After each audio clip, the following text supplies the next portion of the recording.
বোতল নিয়ে গিয়েছে হুজুরের কাছে তেল ভরাবে, তাই না আছে এরকম? নেই। মূলত আমরা যাই সেখানে তওবা করার জন্য, নিজের জীবনের গুনার জন্য কি করার জন্য? তওবা করার জন্য। যাওয়ার পরে বয়ান শুনে যদি পছন্দ হয়, ভালো লাগে, তাহলে তার মুরিদ হওয়ার জন্য বলা হয়। তাও অপশন রেখে। কি অপশন? যারা মুরিদ হবেন তারা নিয়ত করেন, আর যারা মুরিদ হবেন না তারা তওবার নিয়ত করেন। আমি কি ঠিক বলেছি? তাহলে জোর জবরদস্তি নেই। মুরিদ হওয়া সবার জন্য জরুরি না, এ কথা ঠিক, কিন্তু তওবা করা সবার জন্য জরুরি। আপনি যে দলের লোক হন না কেন, আপনি যদি মুসলমান হন, আপনি মুসলিম হন, আপনার তওবা করার দরকার আছে না নেই? আছে। সুতরাং তওবা করার জন্য সরমনায় যাব, তওবা করব, আল্লাহ জীবনের গুনাহ মাফ করবে, এই আশা আমরা পোষণ করি। আল্লাহ যেন কবুল করে। আমিন। প্রশ্ন হইতে পারে, যারা কথাবার্তায় অন্যের দোষ ধরার জন্য শিরিক করে, তারা প্রশ্ন করবে কেন তওবা বাড়ি বসে করা যায় না, মসজিদে করা যায় না, সব জায়গায় তো করা যায়, আবার চরমনায় যেতে হবে কেন? এরকম প্রশ্ন আছে না নেই? এর জন্য চরমনার পীর সাহেবের লেখা কোনো বই আমাদের বলতে হবে না, দলিল দিতে হবে না। চরমনার তরিকার মুরব্বী যারা আছে তাদের লেখা কোনো বই দিয়ে দলিল দিতে হবে না।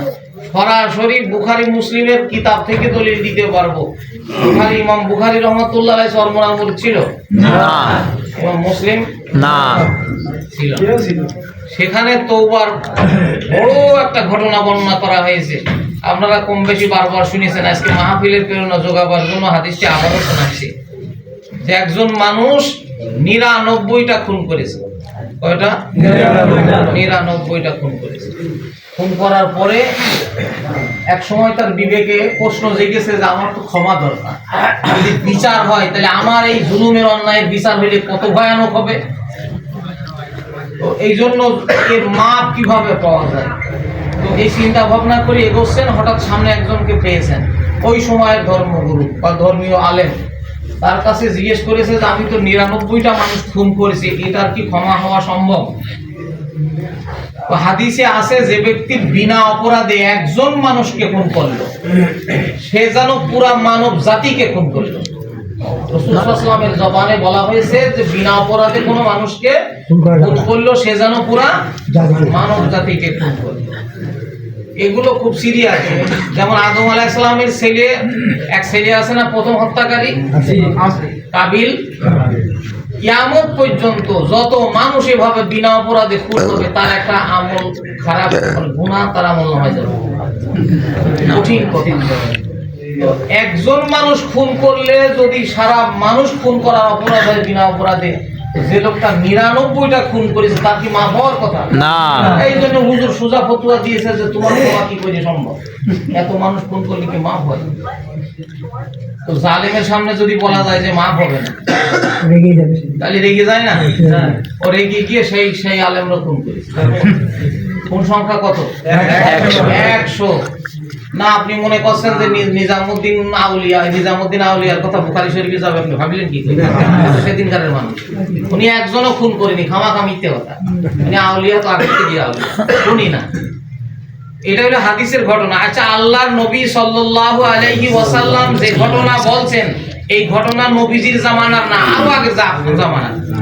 আগের জামানার এই ঘটনা নবীজি জানলেন কি করে? স্কুলে ক্লাস 5 এর ইতিহাস পড়ে না? নবীজি কোনো শিক্ষা প্রতিষ্ঠানে লেখাপড়া করেছেন? তাহলে এই ঘটনা বলেছেন কি? আল্লাহ জানিয়ে দিয়েছেন। অতীতের 100 খুনির ঘটনা আল্লাহর বলার কি উদ্দেশ্য? আল্লাহর বলার উদ্দেশ্য যে আমার দেওয়া সিস্টেমে যদি কেউ তওবা করতে চায় গুনাহ মাফের জন্য, সে গুনাহ যদি 100 মানুষ খুন করার গুনাহ হয়, আর সে যদি মাপ চায়, তো আমি আল্লাহ তাকে মাফ করে দিতে পারি বা দিয়ে সুবহানাল্লাহ। তার উম্মতকে বলে দেয় কিয়ামত পর্যন্ত আনেওয়ালি সকল উম্মত যেন জানে যে আমি 100 মানুষ বিনা অপরাধে খুন করেও যদি সে আমার কাছে মাপ চায়, আমি আল্লাহ তাকে মাফ করে দিই। সুবহানাল্লাহ। এটাই আমার নবী মুহাম্মদুর রাসূলুল্লাহ সাল্লাল্লাহু আলাইহি ওয়াসাল্লাম। তো তারপরও বিবেকের ভিতরে প্রশ্ন, হায় হায় খুন করলাম, রাগের বসে শেষ পর্যন্ত হুজুর ধরে খুন করলাম, অপরাধী তো আরো মারাত্মক হলাম। আবারও মনের মধ্যে মন খারাপ করে সামনের দিকে অগ্রসর হচ্ছেন, আর একজনের সঙ্গে দেখা। তো তার কাছে সব কথা খুলে বলেছে। তা আমি মাঝে মধ্যে বলি যে আমারই যদি জিজ্ঞেস করতো যে হুজুর 99 খুন করে আগে একজনের জিজ্ঞেস করলাম ফতুয়া এরকম করেছে বলে তারও মেরে ফেলেছে, বলেন আমি ফতুয়া কি দিতাম? আমি দেখতাম যে মাফ করে করুক না করে না করুক, আমি পদে করবো। ওই হুজুর সব শুনে ফতুয়া দিচ্ছেন যে না, আল্লাহ দয়ার কোনো সীমা নেই, সুবহানাল্লাহ, তুমি মাফ পেতে পারো, কিন্তু শর্ত দিয়ে দিলেন। শর্তটা কি? যে অমুক আল্লাহওয়ালাদের এলাকায় তোমার যেতে হবে, সেখানে গিয়ে তওবা করে তাদের সাথে ইবাদত করতে হবে। কথা তিনটে বললেন, আল্লাহওয়ালাদের এলাকায় যেতে হবে, তাদের সাথে তওবা করতে হবে, সেখানে কিছুদিন ইবাদত করতে হবে। এই কাজ করলে আল্লাহ তোমাকে মাফ করতে পারবে, এটা আশা দিলেন। আচ্ছা, আপনাদের কাছে শুনে মনে হচ্ছে না যে শিরিক শিরিক ভাব? না, এর বাড়ি আল্লাহ নেই, মসজিদে আল্লাহ নেই, আবার ও আল্লাহওয়ালাদের এলাকায় যেতে হবে কেন? এরকম কপাল পোড়া কিছু নির্দেশ, মাওলার নির্দেশ, মাওলার নির্দেশ মনে হয়। মানে হাদিসটা শুনেই মনে হচ্ছে যে পীর সাহেবদের লেখা লেখা হাদিস মনে হচ্ছে, এরকম মনে হচ্ছে না? এরকম মনে হলেই তুমি কল্পনা করে ফেলবা, তাহলে বিশ্বনবীর শত্রু হবা। ঠিক বলেছেন কিনা রাসূলুল্লাহ সাল্লাল্লাহু আলাইহি ওয়াসাল্লাম? তো লোকটা যেহেতু অপরাধী নিজেকে মনে করেছে, আর আমি 100 মানুষ খুন করেছি, আমার মাপ পাওয়া বড় দরকার, এখন যেহেতু একটা আশা পেয়েছি আমি এক জায়গায় গেলে আমার মাপ হবে, তো উনি আর ব্যাকে ফিরে না গিয়ে সামনের দিকেই আমার মাপ পাওয়া দরকার।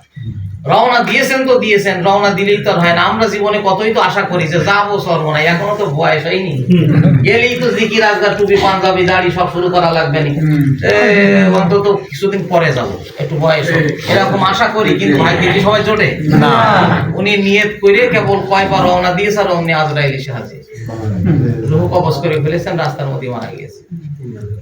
ঘটনা, ওনার রুহু, প্রত্যেক মানুষের রুহু নেওয়ার জন্য ফেরেশতা আসে, জাহান্নামী হইলে জাহান্নামী ফেরেশতা আসে, জান্নাতি হইলে জান্নাতি ফেরেশতা আসে, আর কবজ করে মেন আজরাইল। ঠিক আছে? তো এই ওনার রুহু নেওয়ার জন্য এক দল আসেনি, দুই দল এসেছে। কয় দল? দুই দল, জান্নাতি এক দল আর জাহান্নামী এক দল। বড় হাদিস। তো এই দলের দাবি হলো সে তওবা করার যে শর্ত আছে সেগুলো সব তার মধ্যে পাওয়া গিয়েছে। কি? তওবা করার জন্য শর্ত নিজেকে অপরাধী মনে করা, 2 নম্বরে ক্ষমা পাওয়ার জন্য তা জবানে প্রকাশ করা, 3 নম্বরে চেষ্টা করা। করেছে কিনা? করেছে।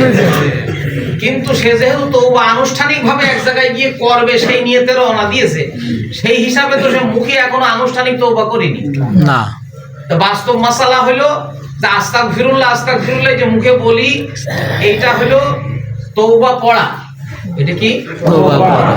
আর অপরাধ নিজে মনে করে নিজেকে অপরাধী সাব্যস্ত করে লজ্জিত হয়ে আল্লাহর কাছে মাপ চাওয়া, এই সাথে যদি মুখে বলি তখন হয় তওবা করা। তওবা করা আর তওবা পড়া এক জিনিস না। প্রতিদিন 100 বার করে আস্তাগফিরুল্লাহ পড়ে, কিন্তু লোন নিয়ে আজও বন্ধ হয়েছে। ইনি কিন্তু তওবা করে না, তওবা পড়ে। বুঝতে পেরেছেন? কারণ তওবা করলি তো তার ওই তওবার সাথে বলতে হবে যে আমি আর এই সুদের সাথে জড়িত হব না, বাদ দেওয়ার চেষ্টা করবে। একদিন বলে দ্বিতীয় দিন বলতে গেলে মুখে বাঁধবে, সেদিন একবার আল্লাহর সাথে বলে গেলাম বাস্তবায়ন করতে পারিনি, মিথ্যে কথা কতবার বলবো, বিবেকে বাঁধবে। তো এই হলো তওবা করা আর পড়ার প্রতি পার্থক্য। তো উনি কিন্তু মনে মনে তওবা করে ফেলেছেন, যেহেতু মাপের জায়গা একটা খবর পেয়েছেন, সেখানে রওনাও দিয়েছেন। তাই জান্নাতীদের যুক্তি হলো আমরা ওরে জান্নাতে নিয়ে যাবো। সুবহানাল্লাহ। জাহান্নামী ফেরেশতাদের যুক্তি সে সাক, কিন্তু যদি তার নসিবে তওবা থাকতো তাহলে ওই জায়গায় গিয়ে মরত। তা তো মরিনি, আনুষ্ঠানিক তওবা তার হয়নি, সুতরাং আমরা তারে জাহান্নামে নেব। 2 দল ফেরেশতাদের মধ্যে তর্ক বেঁধে গেছে। আচ্ছা বলেন, এই ফেরেশতাদের এই ঝামেলার কথা দেখেছে কিনা? আল্লাহ। রাসূল সাল্লাল্লাহু আলাইহি ওয়াসাল্লাম ছিল না, গায়েবের খবর জানে না। তাহলে কে দেখেছে? আল্লাহ। আল্লাহ এই ঘটনাও আবার বলে দিচ্ছেন, দেখো কি পরিকল্পনা করি আমি আমার বান্দারে মাফ করেছি। সুবহানাল্লাহ। কারণ আল্লাহ তাআলার নীতি হলো বান্দা যদি আমার দিকে 1 কদম অগ্রসর হয় আমি তার দিকে 2 কদম অগ্রসর হই। সুবহানাল্লাহ যে আমার দিকে মাপ পাওয়ার জন্য হেঁটে আসবে আমি তার দিকে দৌড়ে যাব। সুবহানাল্লাহ। তো সেই সূত্রে এই নীতিতে রাস্তা 2 দিকে সমান হলেই কি হয় না। বরং বাড়ির দিকে যদি 1 হাত হয় তাহলে এই ওই দিকে 1 হাত হলে এই দিকে 2 হাত ধরতে, দু হাত ধরতে। তার মানে ক্ষমার দিকে রাস্তা ধরতে হবে 2 হাত। মানে মাপ বেশি কম হওয়ার জন্য ওই দিকে যা হবে এর দিকে তার ডবল ধরতে হবে। এদিকে তো রাস্তা একজন বিচারক ফেরেশতা পাঠাইছে, দেখো ওইটা গোরা কি তর্ক বাঁধাইছে, তুমি যাও তো একটু সমাধান করে এসো। আরেক ফেরেশতা পাঠাইছে, বলেন এরকম কোন মানুষের ক্ষেত্রে ঘটে না। আরেক ফেরেশতা পাঠাইছে বিচারক সমাধান করে এসো। সে গিয়ে 2 দলের মতামত শোনার পরে এরপরে বলতেছে তাহলে এক কাজ করা যাক, জমি মাপা যাক, রাস্তা মাপা যাক, যেখান থেকে রওনা দিয়েছে এই রাস্তা যদি বেশি হয় তাহলে বুঝে নেবো যে সে তওবার এলাকায় ঢুকে পড়েছে, আর যদি তার বাড়ির দিকে রাস্তা কম হয় তাহলে বুঝবো তওবার এলাকার রাস্তা অনেক বেশি, সেদিকে সে মাঝামাঝিও যেতে পারে না। ঠিক। বিচার ফায়সালা সুন্দর, কিন্তু এই বিচারে কি আসলে পাশ করতে পারবে? এটা কে দেখছেন? আল্লাহ। তাই বিচারকে কিছু বলা যাবে না, ও মাপসে মাপু, ওরে বুঝতে দেবো না। বান্দার সাথে আমার গোপন কালেকশন হবে, আমি কৌশলে পার করে নেবো। এই জন্য আল্লাহ তাআলা ওখান থেকে অর্ডার দিয়েছেন বাড়ির দিকে রাস্তা তুমি লম্বা হয়ে যাও, সুবহানাল্লাহ। আর আল্লাহওয়ালাদের বাড়ির দিকে রাস্তা শর্ট হয়ে যাও, সংক্ষিপ্ত হয়ে যাও। সুবহানাল্লাহ। এই অর্ডারটা কে দিলে? মাপাচ্ছেন কারে দিয়ে? বিচারক দেখলো হ্যাঁ আমি মেপেছি তো, কিন্তু গোপনে যা কাজ সারা আল্লাহ সারিয়েছে। এখন রাস্তা মেপে দেখে বাড়ির দিকে রাস্তা অনেক বড়, আল্লাহওয়ালাদের দিকে রাস্তা অনেক ছোট। তো বিচারক ফায়সালা দিলেন জান্নাতীরা নিয়ে যাও। কিন্তু বাস্তবেই যদি রাস্তা অনুযায়ী বিচার হইতো উনি কি জান্নাতীদের সাথে যেতে পারতেন? একদম। তো একজন মানুষ আল্লাহওয়ালাদের দিকে বাড়ির দিকে বা আল্লাহওয়ালাদের এলাকায় গিয়ে তওবা করবে, এই মানসিকতায় রওনা দিয়াটা আল্লাহর কাছে এত পছন্দ হয়েছে যে মাঝ পথে মরে গেলেও আল্লাহ তারে ক্ষমা করে দিয়েছে। সুবহানাল্লাহ। আমি মাঝে মধ্যে বলেই ফেলি শুকরিয়া করে, শুধু সর্বনার শত্রু না হলে তার মনে এই কথাটা খারাপ লাগবে না। আমি তো সহিহ হাদিস ভিত্তিক বলছি। যদি নিরপেক্ষ কোনো মুসলমান হয় যে না ভালো কথা ভালোভাবে নিতে হবে, যদিও তা আমার বিপরীত কোনো লোক বলে, দলিল থেকে বলে নিতে হবে, তা সেও গ্রহণ করবে যে সর্বনার তওবার উদ্দেশ্যে যেহেতু যায়, এখানে কোনো ধান্দা থাকে না। তওবার নিয়তে যদি কোনো মানুষ যায় আর মাঝপথে যদি অ্যাক্সিডেন্ট করে মরে যায় তো আল্লাহ তারে জান্নাতে দেন ইনশাআল্লাহ। কারণ হাদিস আমাদেরকে শোনালেন কেন রাসূল? এইজন্যই তো শোনাইছেন যে কিয়ামত পর্যন্ত উম্মত যদি কখনো এরকম ঘটনা ঘটে আল্লাহ যে তারে কৌশল করেও মাফ করতে পারেন, এই যে তার প্রমাণ। কারণ আমার মনের ভরসা, আমার এই যাতায়াতে আমরা জানি যে সর্বনায় ভিন্ন কোনো উদ্দেশ্যে মানুষ যায় না। এসে গল্প করে না তুই কয় মাল খাইছিলি, আছে এরকম গল্প আছে না। কারণ আমাদের সর্বনায় এই গল্প নেই। কারণ কয় মালসা খাতে দেয়? এক মালটাও না। খাবার দেয় না, শোয়ার পাটি দেয় না, না। বিছান দেয় না, কাঁথা দেয় না, তাহলে দেয় কি? মাঠটা আর উপরে চট। আর উপরে চটটা চট। তাও রোদির সময় আলাদা এক্সট্রা কাপড় না টাঙালে থাকা মুশকিল হয়ে যায়। জি। তো যেখানে খাওয়া দেয় না, বিছান দেয় না, শোয়ার খাট ল্যাব দেয় না, সেখানে ভাত গোস্ত দিয়া তো বহু দূরে। দূরে। নিজেরা রান্না করে খাওয়া লাগে, সেই রকম জায়গায় মানুষ পাগলের মতো ছোটে কেন? অনলাইনে সার্চ দিয়ে দেখো তালা বাবারে এখন কেমন দেখা যাচ্ছে, ঠিক আছে না নেই? আছে। যে লোক ছিল তালা বাবা, পা থেকে নিয়ে মাথা পর্যন্ত শুধু তালার সেকল ঝুলানো, আজকে তারে দেখতে মনে হচ্ছে আল্লাহ বাবা। ঠিক। কোথায় কি ভালো হয়েছে?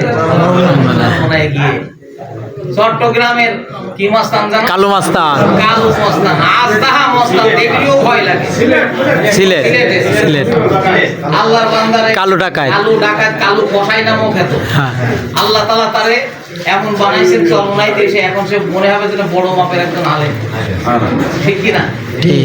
এইভাবে আল্লাহর কোন বান্দা দিয়েছে অনলাইনে আমি জানি না, আপনারা দেখেছেন কিনা? পাশাপাশি দেখেছি। যাওয়ার আগের ছবি আর পরে দেখেছি। গিটার সহ বাদ্য নিজের কাছেই আছে, সেই অবস্থায় এক ছবি, আর আল্লাহর বান্দা সবুজ পাগড়ি অবস্থায় মাথায় বেঁধে সুন্দর ছবি, নগদ প্রমাণ চরমোনাই, যেখানে গেলে মানুষের অন্তরের চিকিৎসা হয়। ভাই আপনি আপনি আমার এখানে যারা এসেছেন, আপনি চরমোনাই করেন আর না করেন, দিনের এই মার্কাজকে একবার দেখে আসি যে হুজুর রাজা বলে তা ঠিক না শত্রু রাজা বলে তা ঠিক। ঠিক জ্বলন্ত প্রমাণ জামাত ইসলামের সভাপতি সাহেব কি ছিলেন জানেন তো? জি। আমির সাহেব বেরিয়ে আমির সাহেব গিয়ে বেরিয়ে এসেছে, প্রশ্ন আলহামদুলিল্লাহ। করা হয়েছে যে শুনি এখানে কবর পূজা হয়, শেরেক ভাই এরকম কথা তো আপনি বহু শুনেছেন, আপনি বলেন এরকম কিছু দেখেছেন কি? উনি সুস্পষ্ট ভাবে বলেছেন এমন কিছুই দেখিনি। দেখি এটা একটা দিনের মার্কাজ, এটা দিনের মার্কাজ, আলহামদুলিল্লাহ, শুকর আদায় করি। আদায় করবো কিনা? আলহামদুলিল্লাহ। আমরাও বিশ্বাস করি যে এটাই আমাদের নিয়ম, চরমোনার পীর সাহেবের নীতি যে তোমরা ধরে চরমোনার মাঠ পর্যন্ত এই নিয়ে দাও। এই মাঠে একটা বরকত আছে, এই মাঠে চোখের পানি আছে অনেক মানুষের, এই জন্য ওখানে গিয়ে কাজ হয়। আমার আরেকটা অভিজ্ঞতা আছে, আমি বলি আপনাদের, হয়তো সামনে আর বলার এভাবে সুযোগ আমার হবে না।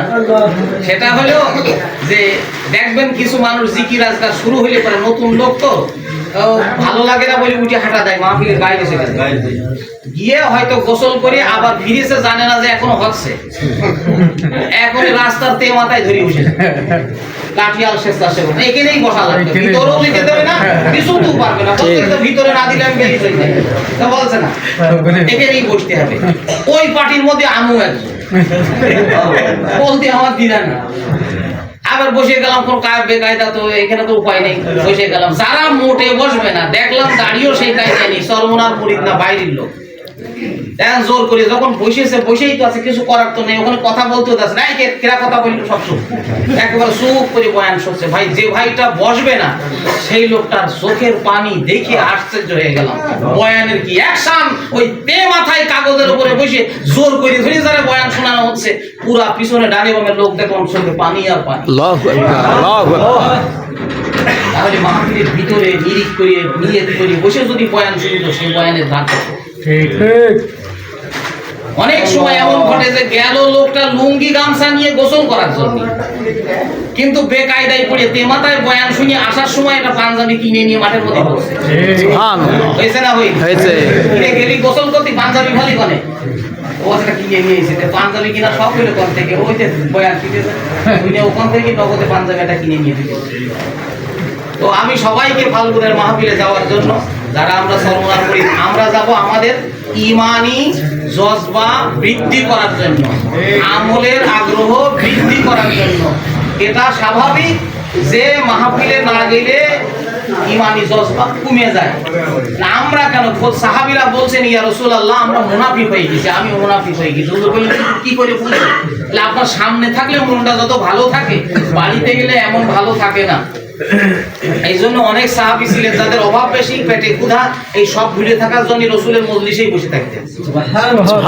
তার মানে সাহাবীরা যেহেতু ইমানি জজবা বাড়ানোর জন্য হুজুরের কাছে আসতেন, হুজুরের কথা শুনতেন, চেহারা দেখতেন, সেই সিলসিলাই চরমোনার পীর তার মুরিদদেরকে বছরে 2 বার তার সামনে নিতে চান, যাতে করে এই ইমানি দুর্বলতা, আমলের দুর্বলতা, ইমানি জজবা যতটুকু কমেছে এখানে আসতে বাড়বে। আর বাড়ে যে তার প্রমাণ আছে না নেই? আমরা যাব এই জন্য, আলেম হই, মাওলানা হই, মুফতি হই, সবাই যাওয়া লাগবে সেখানে, কারণ গুনাহ তো সবারই কম বেশি আছে, আর মাপও সবাই পাওয়া লাগবে। আর আল্লাহর কাছে মাফের নেই বলতে হবে না, চোখের পানি ছাড়া ক্ষমা। আর সেইখানে গেলে কান্দা যে কত সহজ, এটা আমি হাড়ে হাড়ে বুঝি। আমি মানুষকে কান্দাতে পারি কিন্তু সহজে কান্দতে পারি না, কিন্তু এরকম জায়গায় গেলে কান্না সহজ, কারণ ওই জায়গায় আমার দিকে তার কেউ তাকায় নেই যে মুফতি কাঁদছে না মাওলানা কাঁদছে। আমার মতো মুফতি ওই জায়গায় ঘুমটি পড়ে না, হাজার হাজার মাঠের মধ্যে পড়ে আছে, কারে কি আছে? সাধারণ পাবলিক যারা যায় এসে বলে শুধু আলেম আর আলেম, সব আলেম নাকি?